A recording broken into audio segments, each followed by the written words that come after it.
A Castelvetrano oggi si respira aria nuova, è come se il paese si fosse liberato da un macigno che per decenni ha condizionato la vita e la reputazione di un'intera comunità. La morte di Messina Denaro è un epilogo, ma la fine della storia della mafia vorremmo averla scritta già da tempo, perché abbiamo iniziato un percorso di consapevolezza sana, cruda in questa città con dei segni importanti, con l'intitolazione del secondo circolo a Giuseppe Di Matteo, con un poster gigante che abbiamo fatto davanti alla scuola a pochi passi dalle proprietà dei Messina Denaro. Se vogliamo valorizzare quello che è importante nella nostra terra, valorizzare, a cominciare dai beni confiscati alla mafia che in questo momento danno dei buoni risultati, sono una storia di successo e danno la cifra di un consenso largo, straordinario, civile e civico che c'è in questa città. A Castelvetrano però vivono ancora oggi i parenti di Matteo Messina Denaro. È ancora il paese dove vivono parenti di Matteo Messina Denaro, però non hanno alcune attività di rilievo. Spero, diciamo, che possano intraprendere attraverso la loro discendenza strade diverse che li allontanino via via dalla mafia. Il sindaco infine mette in guardia tutti parlando di pericolosi annacamenti disdicevoli. Il territorio parla, è chiaro, diciamo, che qualche personaggino in giro che ancora vuol far credere di essere interno alla famiglia mafiosa o vuol far credere chissà che cosa c'è. Dico, a questi bisogna negare non solo il consenso, non bisogna prenderci manco un caffè al bar e sicuramente non bisogna farci affari. Questo è quello che volevo dire.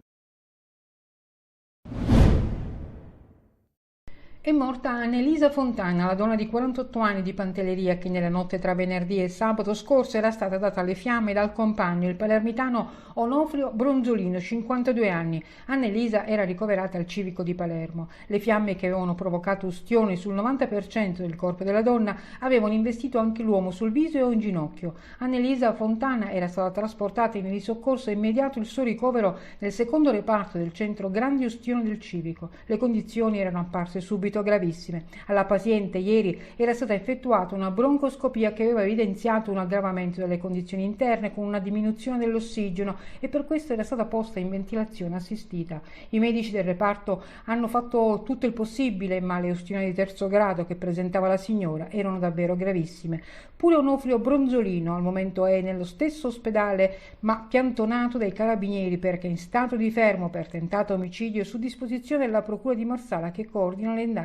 Le condizioni di Bronzolino, dice il professore Pirrello, il responsabile del centro grandi ustioni del civico, sono migliorate. Non ha subito danni irreversibili per la fiammata di ritorno al viso, ha ancora le palpebre gonfie, vedremo cosa accadrà appena il gonfiore diminuisce, presenta ustioni di terzo grado ad un ginocchio ma non è grave. A Palermo sabato mattina erano arrivati anche l'ex marito della donna e i 5 figli.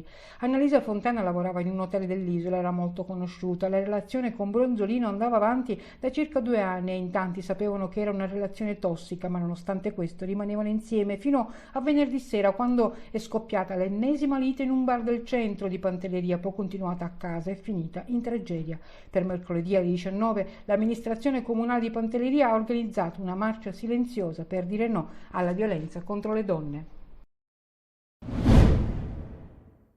1768 imprese chiuse in provincia di Messina da aprile a giugno in soli 3 mesi, un dato devastante per l'economia, ed è quello di Messina, il comune dove la crisi ha colpito più duramente. Quasi la metà delle aziende che hanno chiuso in provincia sono del capoluogo, 710 imprese, 173 del settore commerciale, 95 dell'edilizia.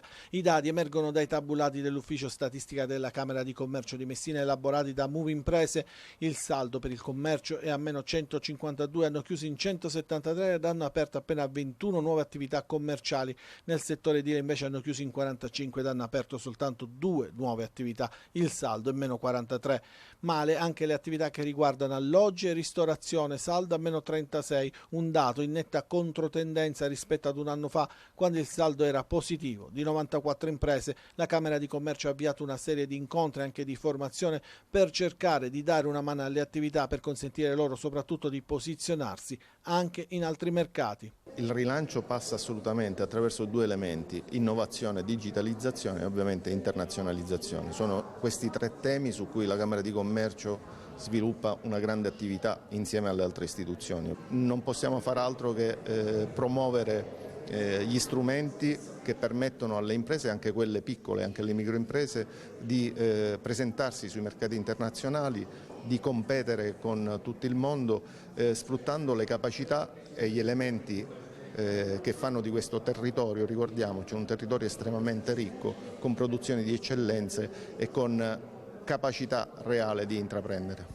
Ad ogni dato negativo corrisponde inoltre anche un numero di addetti e di posti di lavoro persi, una situazione che preoccupa tanto che i sindacati hanno chiesto la convocazione di una conferenza di servizi che possa mettere insieme tutte le parti per lavorare in sinergia ad una soluzione.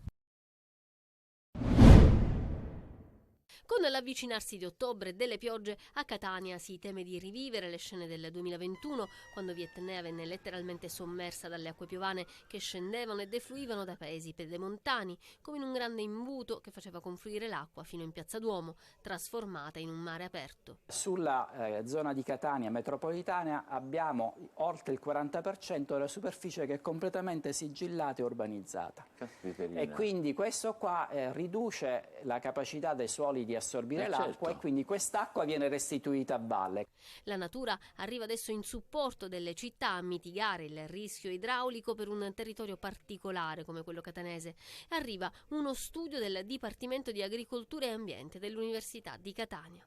Il verde invece adesso è ripensato sempre di più, in relazione anche ai cambiamenti climatici, come una infrastruttura indispensabile per assorbire le acque piovane in ambito urbano. Importantissimo perché le fognature, così come le abbiamo sempre pensate, come sono state progettate e realizzate, non sono in grado di poter smaltire questi eventi di pioggia sempre più intensi. Il Green Lab mira a individuare strategie comuni per la gestione dei deflussi urbani e suburbani. Occorre integrare le infrastrutture classiche, come le fognature, con le infrastrutture verdi. Si sta pensando a livello internazionale ormai alle cosiddette città spugna o città permeabili, infrastrutture che sono anche infrastrutture semplici a essere realizzate, a essere pensate, che possono essere realizzate in ambito urbano e sono in grado di assorbire l'acqua piovana. Quest'acqua viene assorbita e poi viene riutilizzata. Si fanno delle grandi vasche di stoccaggio e poi queste vasche l'acqua in queste vasche viene utilizzata per l'irrigazione del verde, per il lavaggio delle strade, viene utilizzata anche per l'alimentazione di sciacquone del bagno. E sulla circonvallazione di Catania presto sorgeranno dei rain garden, letteralmente dei giardini della pioggia, che ripenseranno il verde presente per assorbire l'acqua di deflusso stradale tramite zone più depresse dove questa entrerà. Sin dal suo debutto nel gennaio del 1835 al Teatro degli Italiani di Parigi, I Puritani di Vincenzo Bellini fu salutata come opera di immenso valore con enorme favore del pubblico e della critica. Lo stesso favore che il pubblico ha riservato alla messa in scena diretta da Chiara Muti per il Bellini International Context. Quello di Parigi sarebbe stato l'ultimo trionfo del Cigno catanese, destinato 33enne ad una prematura fine nell'autunno dello stesso anno, il 1835. Il mio rapporto con Bellini nasce tanti anni fa, quando appunto avevo ancora 8-10 anni e potevo assistere alle rappresentazioni che mio padre diresse di Capuletti e Montecchi al Covent Garden. Il plot, ambientato sullo sfondo storico della cosiddetta prima rivoluzione inglese pilotata da Oliver Cromwell, è incentrato sul senso di giustizia e sulla fedeltà agli Stuart che determinano le azioni del nobile Arturo Talbot. I Puritani è un'opera ardua per un regista, perché è un'opera che dovrebbe in teoria parlare della rivoluzione inglese, dei puritani, della censura, quindi un'opera che non ha nulla a che vedere con l'amore, che invece diventa il fulcro dell'opera per Bellini, perché è l'amore di Elvira e Arturo che guida l'opera. Nella pièce di Chiara Muti gli attori sono sovrastati da immense cornici semoventi, poi bruciate come a voler cancellare storie ed eroi. E praticamente l'oggetto e il soggetto si invertissero in continuazione l'uno di fronte all'altro, L'azione precipita quando il suo apparente tradimento annienta di dolore la promessa sposa Elvira, personificazione tra le più intense delle pazze per amore di cui sono costellate le vie del melodramma. A salvarla, a salvare il suo amore, sarà la mediterranea musa bellinana, la cui celestiale bellezza neutralizza le nebbie gotiche.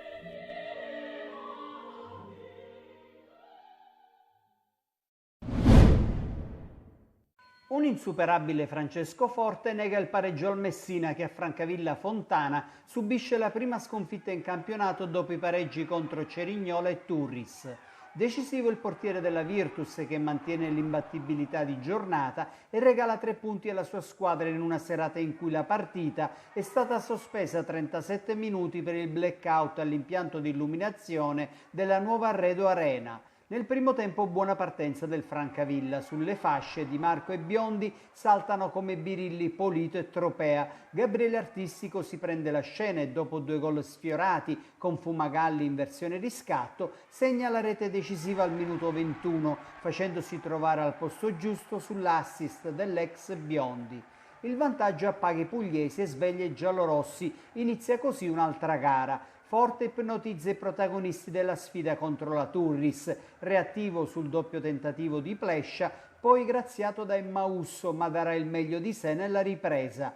In avvio infatti intervento spettacolare sul destro di Frisenna, prima della sospensione dell'incontro che riparte dagli stessi protagonisti. Frisenna col piede naturale trova altre 2 volte un Forte insuperabile che si ripete su Emmausso. Per batterlo al 23esimo ci vuole una sassata di sinistro di Cavallo, ma gol annullato per presunto fuorigioco di Plescia ad inizio azione. Ci sarebbe ancora tempo per recuperare, ma il Messina accusa la stanchezza e spinge con sempre minore convinzione fino alla conclusione. In Laguna contro il Venezia il Palermo proverà a riemergere dopo essere affondato venerdì sera nel suo Barbera contro il Cosenza. Una sconfitta che ha riportato sulla terra i rosanero che venivano da un tris di vittorie consecutive. Domani si torna in campo nel turno infrasettimanale e la sfida del Penzo per quello che in questo momento, dice la classifica, sembra già uno scontro da Serie A. Per vincere c'è sempre bisogno, farlo contro una squadra forte come il Venezia lo sarebbe ancora di più, ci proviamo sempre, dunque non è che è l'obiettivo di vincere perché dobbiamo fare un campionato protagonisti, lo sappiamo che vogliamo essere protagonisti, l'abbiamo sempre detto, abbiamo una grande ambizione, la società mi ha chiesto di stare sempre tra il 4 e il 5° posto e noi ci lavoriamo sempre, ogni partita è un obiettivo, è una grandissima squadra, il Venezia, e dunque sappiamo e vogliamo fare una grande prestazione. Si è fermato anche Di Mariano dopo Buttano e Valente, 3 indisponibili quindi per Corini che sicuramente cambierà qualcos'altro in formazione. In porta è confermato Pigliacelli, mentre la coppia centrale dovrebbe essere composta ancora da Lucioni e Ceccaroni. A destra c'è Matteo, mentre sulla sinistra potrebbe trovare spazio dal primo minuto Lund. A centrocampo Segre è uno dei rosanero che sta meglio dal punto di vista fisico e dovrebbe giocare titolare. Poi dovrebbe esserci spazio per Gomez come mezzala destra. Stulac va verso la conferma. In avanti out Di Mariano, ma c'è Insigne, quindi Brunori e Di Francesco. Domani sera al Penzo circa 500 tifosi rosanero.